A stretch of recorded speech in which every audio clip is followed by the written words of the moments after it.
Euh, ok, donc je pense que il y avait un problème avec le son. En tout cas, je pense que c'est correct maintenant. Je disais que je suis vraiment ravi de vous retrouver autour d'un sujet infiniment important.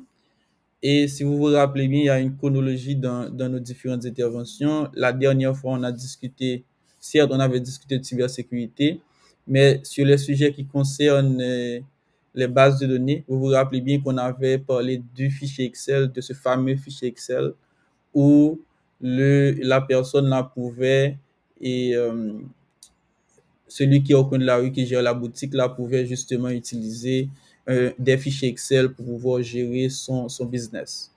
Et là, vraiment, on va passer à l'étape suivante pour comprendre, oui, c'est vrai, et le fichier Excel peut gérer ça, mais il y a énormément de cas d'utilisation où le fichier Excel ne peut plus, ne va plus être optimal.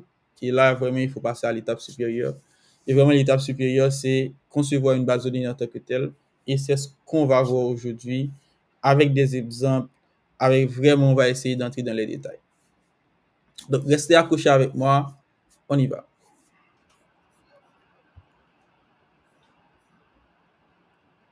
OK. Donc, la première chose, on doit se mettre d'accord. On a parlé de bases de données et il y a énormément de sortes de bases de données. Et il y a des bases de données de type relationnel. C'est ce qu'on va, c'est sur ce type de base de données qu'on va discuter ce soir. Il y a les bases de données de type graph. Je ne vais pas vous embrouiller avec les différents types de bases de données, mais quand même, et il y a le type de base de données le plus populaire, si on veut, c'est la base de données relationnelle. Et c'est de ça qu'on va discuter. C'est-à-dire, c'est la base de données qui s'organise autour des relations.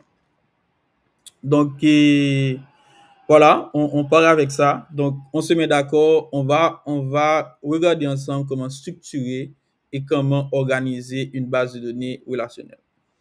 Et parce que, bien entendu, je sais pour les puristes, par défaut, on dit presque, quand on dit base de données, c'est presque par défaut, c'est une base de données relationnelle. Mais je sais que pour les puristes, je devrais préciser cette partie-là. Maintenant, dans notre agenda, on va s'organiser autour de 8 points.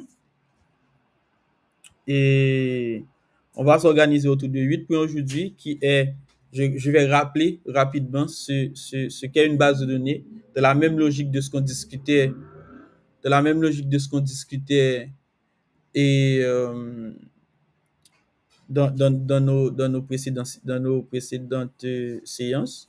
Et on passe vraiment dans le vif du sujet. On va parler du processus de conception d'une base de données, comment ça fonctionne lorsque un client, lorsqu'on est dans une situation où il nous faut concevoir véritablement une base de données.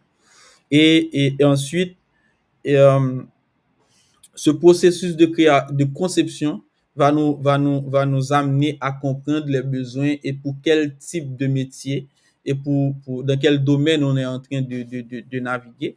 Et ça, c'est extrêmement important.